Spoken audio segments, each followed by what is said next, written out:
Hello, wealthy family, and welcome to the last video of 2020. We made it! I am so thankful that you decided to come and share some time with me. And as I was thinking, what am I going to talk about? I decided to talk about my favorite subject, which is me. So, this is going to be a really fast my year in review, life and lessons, perspectives, and just my overall broad view experience of 2020. Now, it's going to be quick because one of the things I wanted to do was test my discipline, and your girl is on a water fast. So, it's every 15 minutes. My bladder is like, let's get it, okay? So, I just wanted to make sure I popped in with you all, checked in with you all, made sure that everyone is staying in high vibe, with the gusto and the momentum flowing past winter solstice and then the holiday season and now New Year's Eve. Some people may find themselves feeling a little bit down and a little bit depressed because you're not able to celebrate that the way you normally would, because depending on where you live, you may have some restrictions. So for myself this year, one thing that 2020 taught me, or allowed me to learn, well, I allowed myself to learn rather, because it should have taught everyone this, but not everyone gets it, okay? But what I allowed myself to be opened up to get the lesson of, is that there's a lot of people out here perpetrating, and everyone is not who they say they are. So I learned who was 10 toes down for me, ride or die, who are those people, and then I learned who just had their toes in the water. And I'm thankful for that, because those who had their toes in the water, I was able to clear them from my life, and I was able to embrace new relationships, new people, right? Now, I know everyone has experienced this year differently, and I'm not insensitive to those of us who have lost loved ones, whether it's to this virus or to other, ailments that plague our society every day. I myself just found out that one of my aunts in Jamaica yesterday passed away from complications from the virus. The healthcare system for the parish where she lives was not the best, so that of course also played a factor. So I'm not insensitive. I am empathetic to those who have lost people. However, that doesn't mean that your life should come to a screeching halt. I know that in my experience of this year, people who have made a conscious decision, including myself and my husband, who made a conscious decision to keep living and pursuing the things that make them happy, had a well balanced experience. I laughed this year more than ever. I cried this year more than ever. I was angry this year. I was sympathetic. I met new people. I visited new places. I went to San Francisco. I went to Sacramento. I went to Houston, just a few new places. I went to Chicago again. I went to New Orleans again. My husband traveled a lot, went to a lot of different places. We met so many different people. And the experiences that we had for ourselves let us know, it solidified and confirmed what we already knew, but it let us know that the lifestyle or the livelihood that's portrayed on the news or on TV is not it. Okay? People are not the way how they are portrayed on social media or on the news. But you wouldn't know that if you didn't get out and actually live and experience it for yourself. Through our travels And our separation, because my husband and I later on during this year, he was traveling a lot for work, so we were kind of separated. It let me know that I am not as alone as I used to think. I used to shy away from things and not speak about things in the confidence that I now do, because I would feel alienated. But that was just, once again, the cage I was surrounding myself in, right? Not the circle, because the people that were close to me, they weren't always very supportive, okay? So that felt like a stifling a cage. So it allowed me to stand in my confident foundation. It allowed me to step out and speak my truth.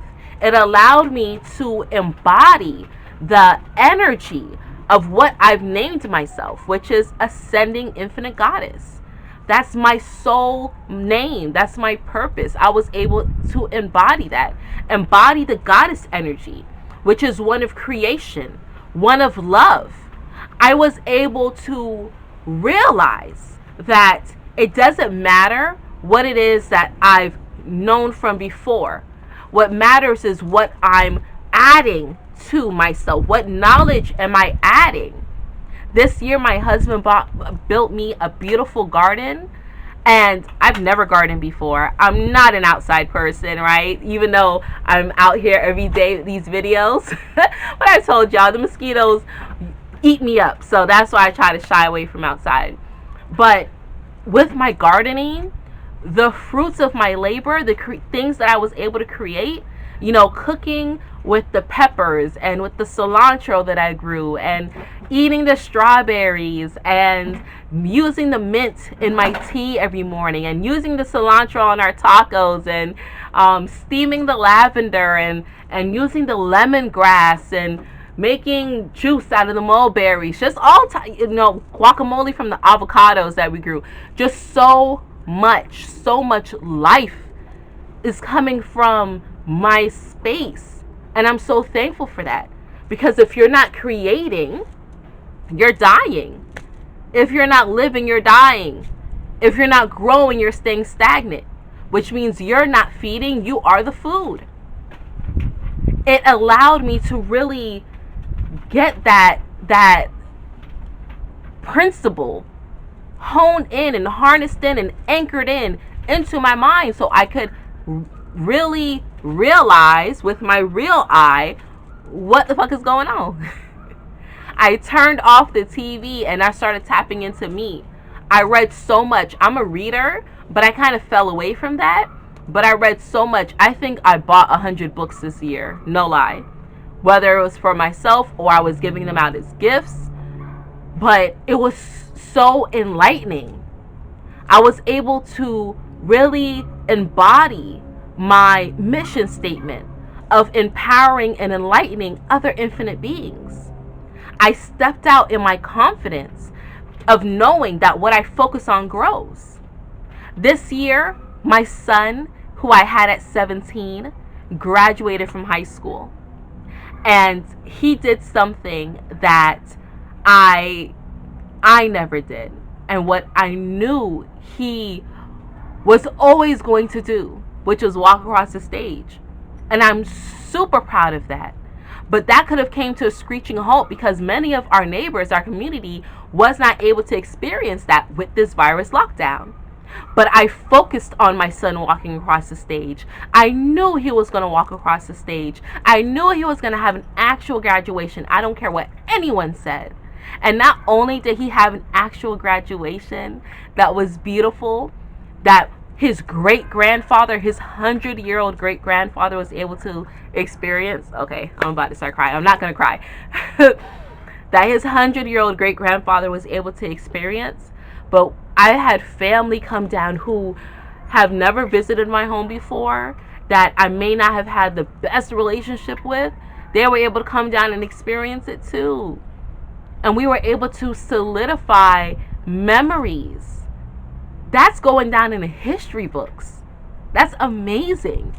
My daughter was able to launch her business, right? She stepped out on her confidence, on her faith, and is building something for herself at 16. My younger son embodied his cooking skills, started putting his name out there, all because I spoke life. And that's the goddess energy. Because everything's not doom and gloom. Everything's a process. Everything takes time. That's what 2020 taught me. So, before we walk into 2021, looking for things to be the same or looking for things to be different, walk into 2021 looking for your happiness. What are the things that's going to make you happy? What are the things that's going to bring you joy? And that's what you focus on. Not who's doing this or what is happening, what's going on, what they're going to say, oh, I can't do this. No. You focus on the things that's going to make you happy. Because that is going to bring you strength. That's going to give you the motivation to keep going, even when you feel that you can't go on. And sometimes it can feel lonely. Trust me, I know. And sometimes it can feel saddening and disheartening when you look around and you're like, man, so-and-so isn't here, or, this thing isn't going right. But if you focus on your happy, it will give you the motivation to keep pushing forward. Because if you're not pushing forward, you're staying stagnant. And if you're staying stagnant, you're not growing, then what are you doing? You're not living. That means you got to be dead, right? You're not consuming. You're being consumed. And that's not what we're doing. That's not the energy that we're going to 2021 with. Take this time to reflect on the things that brought you happiness, no matter how small or minute it may be, right? You can be grateful that you have the internet to be able to watch this YouTube video, right? Be grateful you have the internet to go visit my websites and learn some different things. Go buy books and expand your horizon. I think I bought probably 100 books this year. I haven't read all of them, but I love to read. And whether it's for myself or I was gifting them to others, I found the value in holding that paper and reading. Pen to paper is a magical thing. I know y'all have heard me say that before. So continue with the same gumption, with the same desire that before this whole lockdown craziness happened, that you have for 2020. A lot of people were excited for 2020 and they allowed the air to be sucked from them because of unforeseen circumstances. Don't allow that. Do not allow your light to be dimmed. So, wealthy family, that is all that I have for you today. Enjoy your new year. Go out and celebrate. This is just a prerequisite because it's not really the new year, right? If you look at nature, things aren't really rejuvenating, not until springtime. But we're going to get our energy going and get the wheels turning, get everything in gear now. Be safe, be happy.